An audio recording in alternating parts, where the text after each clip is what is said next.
Bueno, pues en este vídeo vamos a tratar tres de los misterios que se nos habían quedado a medias cuando hablamos de la relatividad, que un poco hablamos de la masa, de la relatividad de la masa, de la relatividad de la materia al final y de la energía, y del espacio y el tiempo. Bueno, pues vamos a ver vamos a profundizar un poco en esas indefiniciones, en esos conceptos que todavía siguen siendo un misterio y un desafío para la ciencia. Empezamos con el problema de la masa inercial. ¿Y por qué es un problema? Porque sigue siendo un misterio por qué las masas tienden a estar en su sitio. Y cuesta, vemos ahí una fotografía de un señor intentando mover la masa y cambiarla de posición. Y le va a costar muchísimo esfuerzo, porque esa masa testarudamente quiere seguir en su sitio. Pero eso es problemático desde el momento en que en el capítulo 2 habíamos visto que eso del concepto de su sitio es muy problemático, porque no podemos hablar de un espacio absoluto, no existe ya un sitio concreto. Entonces, porque existen sitios respecto a sistemas de referencia, pero esos sistemas de referencia son todos relativos. Entonces, que la masa quiera seguir en su sitio sigue siendo un misterio.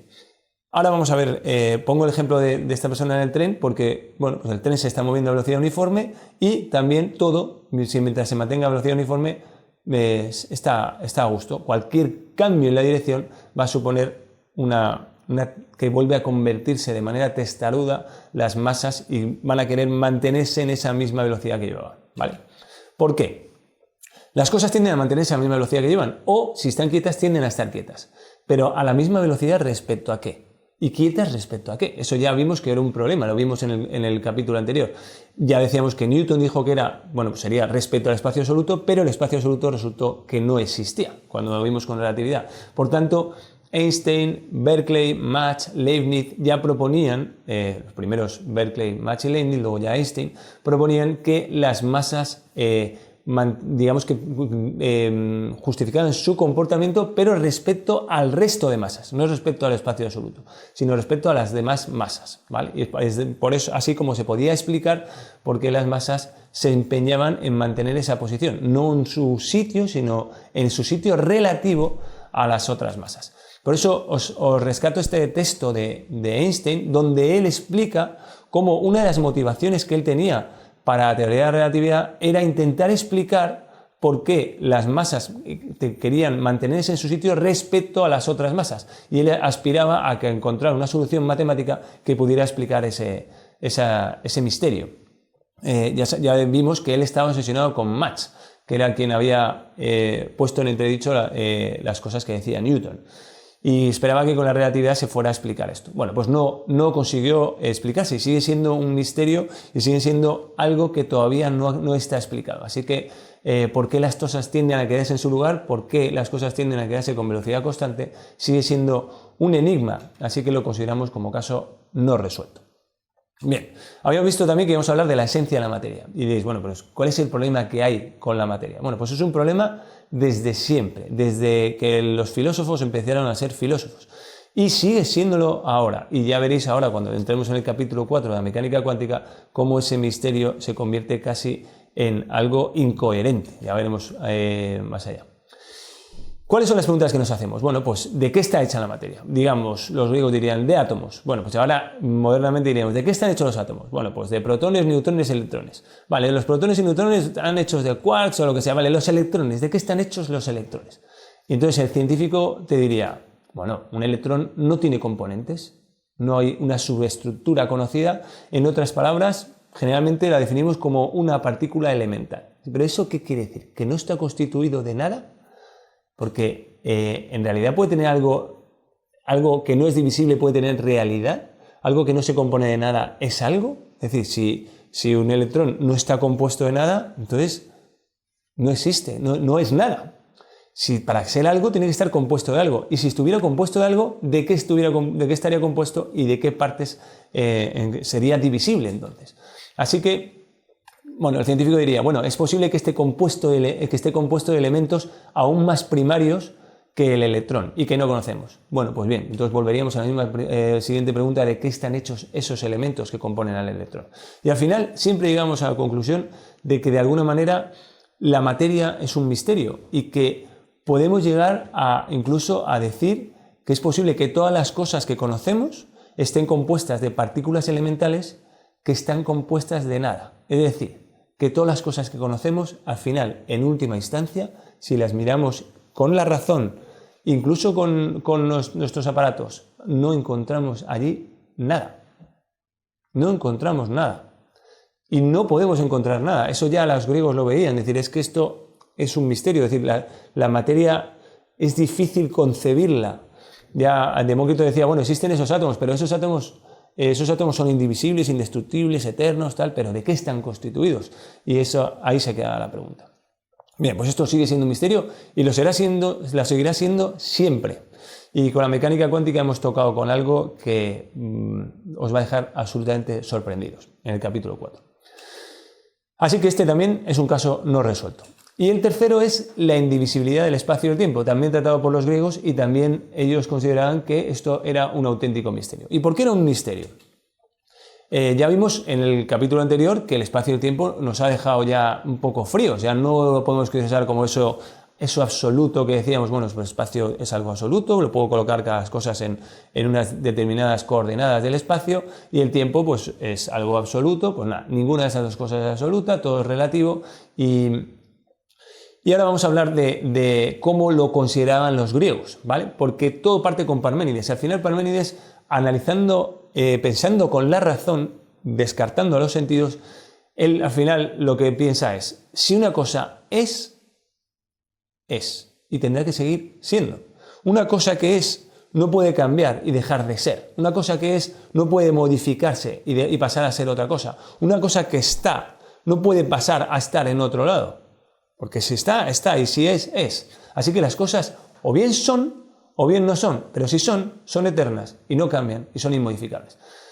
Y por tanto, como él en la experiencia ve modificaciones permanentemente, considera que los sentidos nos tienen que estar engañando, porque por la razón es inconcebible pensar en que algo se transforme, cambie o modifique su posición o que haya movimiento. Así que la existencia del movimiento no tiene sentido lógico para Parménides. Y un discípulo suyo inteligentísimo, Zenón de Elea, en el 450 a.C., profundiza en el misterio de ese movimiento. ¿Acordáis que el enemigo sería Heráclito, que es el que dice, mira, yo me fío de los sentidos, y los sentidos lo que me muestran es que todo cambia, todo fluye, y todo está en permanente modificación, y nunca te puedes bañar siempre en el mismo río, porque el río ha cambiado desde que te bañas una vez a la siguiente vez que te bañas, y todo fluye y todo cambia. Pero Parménides le diría, no, pero es que tú te estás fijando en los sentidos nos están engañando, te tienes que fijar en la razón.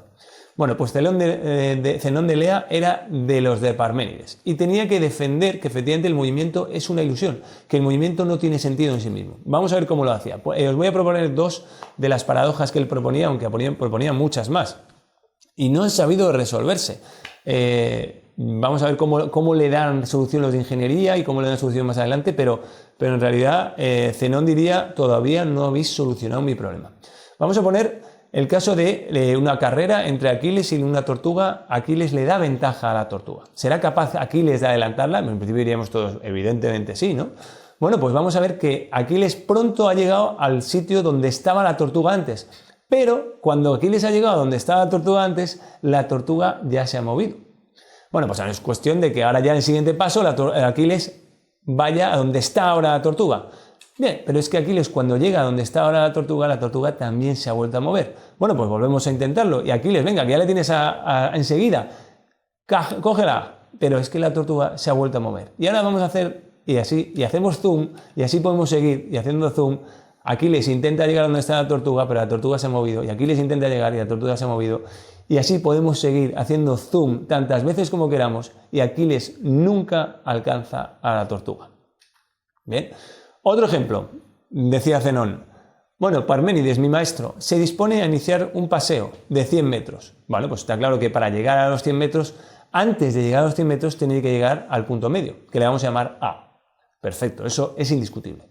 Bien, pero para llegar al punto A, antes tiene que haber llegado al punto medio, que es B. Perfecto, pero antes de llegar al punto B, tiene que pasar sí o sí por el punto medio que vamos a llamar C. Perfecto. Y antes al punto medio, D. Perfecto. Y a E, que es el punto medio. Y ahora hacemos zoom a F. Y hacemos zoom y ahí deberíamos llegar al punto medio de F, que es este. Y otra vez al punto medio de S. Y así. Y podemos volver a hacer zoom y volver a hacer zoom. Y llegamos a la conclusión de que para poder iniciar el movimiento, Parménides ha tenido que hacer infinitas tareas. con lo cual sería imposible iniciar el movimiento. Bueno, a esto os podéis imaginar, reaccionaban como reaccionáis vosotros, es decir, esto es absurdo. Diógenes, por ejemplo, decía, ¿cómo solucionar esta paradoja? Lo refuto así, y se ponía a andar. Pero Zenón quedaría muy decepcionado. Zenón diría, perdona Diógenes, pero creo que no has entendido nada de lo que digo. Lo que Parménides y yo decimos es justamente que los sentidos nos engañan. Y por tanto tus sentidos te están dando la impresión de que estás realizando un movimiento. Pero en realidad no puede ser que estés realizando un movimiento porque no tiene sentido, no es coherente. Así que la razón no puede resolver mis paradojas. Por tanto, si los sentidos nos muestran cosas imposibles, es porque nos engañan. ¿Bien? Es decir, tú puedes pensar que estás andando, pero en realidad tus sentidos te están engañando, porque no es algo lógicamente posible. Bueno, pero en ingeniería esto lo hemos resuelto. Sabemos que de un intervalo que se llama x, si le sumo la mitad, x medios, más la mitad de la mitad, x cuartos, más la mitad de la mitad, x octavos, la mitad de esa mitad, x 16avos, más la mitad de esa mitad, que es x 32avos, más la mitad de esa mitad, que es x 64avos, y así, y pongo un límite, un sumatorio de n igual a 1 a n igual a infinito de x partido de 2n, en ingeniería todos sabemos que ese sumatorio límite es x. Y Zenón diría, eso es al final el cálculo infinitesimal que inventaron Leibniz y Newton, pero Zenón diría, me decepcionáis, Leibniz y Newton.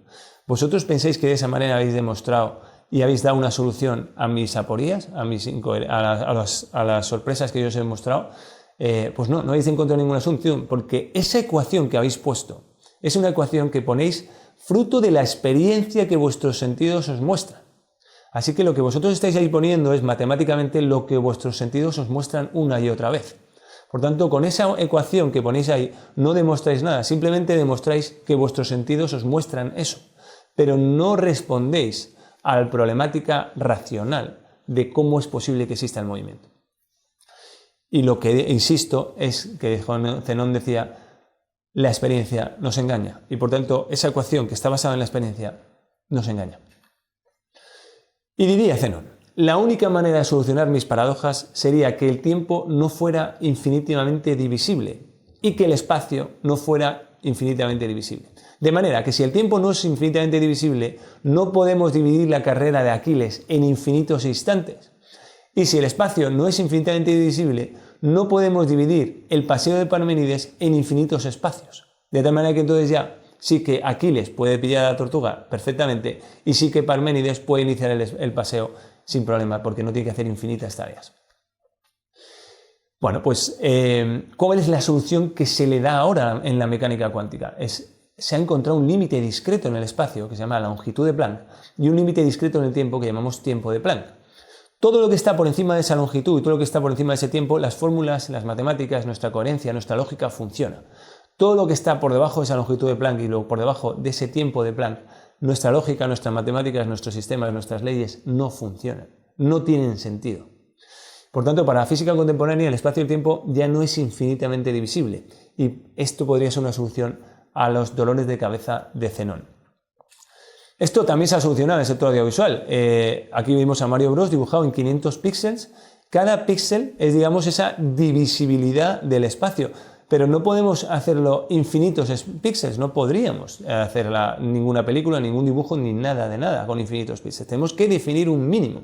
Y lo mismo nos pasa con el tiempo. Cuando hacemos movimiento en las películas, tenemos que definir cuántos fotogramas vamos a hacer por segundo. Aquí os pongo un ejemplo de un gato corriendo de 20 fotogramas por segundo. Tenemos que definir un límite, no podemos poner infinitos fotogramas por segundo. Así que tenemos que definir un límite para poder empezar a fabricar el movimiento. Así que para fabricar el movimiento hay que poner límites al espacio y límites al tiempo. Y esto mismo lo hace también nuestro ojo humano. Tiene un límite discreto en el espacio, tenemos 576 megapíxeles, digamos que tendríamos 576 megas de células fotosensibles en nuestra retina. Y más definición no conseguimos, no podemos conseguir más definición. Y tenemos también un límite discreto en el tiempo, 60 fotogramas por segundo somos capaces de captar con nuestro cerebro. Más fotogramas que esos, nuestro cerebro no los capta. No os empeñéis en hacer una película con mucha definición, con muchas más fotogramas, porque no tiene sentido, el cerebro no los pilla. Así que también nuestro propio cerebro tiene unos límites en los fotogramas y en los píxeles. Así que cuando nosotros, o cualquier cosa, sistema, programa informático, lo que sea, quiere fabricar movimiento, tiene que definir un límite en el espacio y un límite en el tiempo. Y probablemente la naturaleza tiene también ese límite en el espacio y límite en el tiempo. Así que los griegos estaban también bien encaminados. Seguiremos con más misterios en el siguiente vídeo.